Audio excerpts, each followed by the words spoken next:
Well, first home league game of the season for Glasgow City, and it was an early one, especially towards the end. Paul Elliott, who was on co-commentaries alongside me now, what was your assessment of the game in general? It was a tough game for City. Celtic came in clearly with intent. They fancied their chances. Pressed very, very well in the first half, which gave City some problems.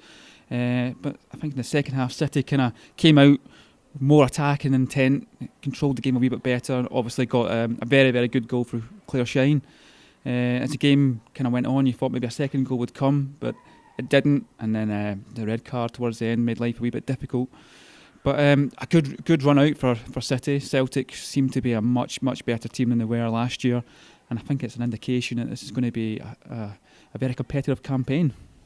There was plenty of physicality in the game, was quite high, it has to be said. There was a number of challenges coming in. Not too many clear-cut chances in the first half. I think Mulvey had a good chance. Shine was involved as well. But you know, you're kind of like thinking at half-time the City players were out a couple of minutes before Celtic. You think Scott Booth had one or two quiet words to say at the break?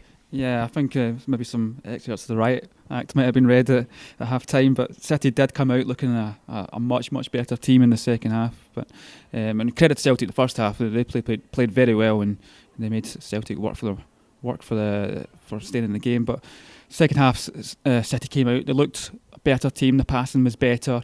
The off the ball running was better, and they got the well-deserved goal. But it was a tough game overall. Well, that goal from Claire Shine, a Claire Shine-esque goal. Yep. But I think it was Little John that did the real work. She very composed coming in from the left-hand side, and she could have snatched at it herself. She could have played the pass earlier at the wrong time, but she waited for the right moment and just teed it up for Shine, who stuck it away in the bottom corner. It was a great goal. Now we talked about physicality and things like that. Celtic playing well. City maybe weren't quite at top gear. Is that purely the reason why it was only 1-0? Is it the fact that we talked about and we've heard throughout pre-season and the like that Celtic may well be the dark horses in behind the top two, and are certainly closer to the top two compared to last season? And this evidence, will they be? I think they will be. Yeah, I think they've brought in some good players. The pre-season recruitment drive has been really good for Celtic, and they've definitely improved. You can see that the gap's narrowed. And a big part of that is how well Celtic have recruited and how they've developed their team. City, you can tell they've not quite hit their stride yet, and when they do, it's a real difference for them. And it's about teams trying to stay close to them now, I think. But results today, I've seen City kind of go points clear at the top already. So it's actually a pretty good day's work when you think about it. Especially with Hibs dropping points. This is maybe the idea of the SWPL one. No easy fixtures anymore at this level. One word, obviously, Russia Littlejohn with the second yellow, I guess, heat of the battle. It was just a silly thing to do, really. Yeah, I'm sure she'll be disappointed with herself. But lucky for City, it was so late in the game that it happened, because you can see it gave Celtic a bit of impetus towards the end. They had a couple of chances. Really unlucky not to score, hit the post.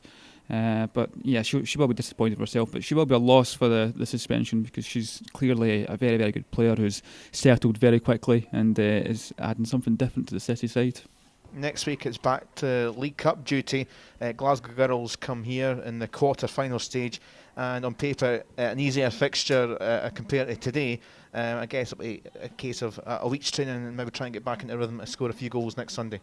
Yeah, I think so. I don't know, can we call this one a derby? They've both got Glasgow in the name of the club, but I think it'll be a good game for City. I'm sure they'll try a few different things, maybe give some of the young players a run out as well, and the kind of same performances against Inverness. I think they'll be looking for something similar to that. With some good goals and some good performances and some good passing football. So we'll look forward to that one. Cheers, Paul, for your thoughts. Pleasure. Remember, all the highlights and interviews and all the reaction is on our YouTube page, so do check us out, Glasgow City TV on YouTube.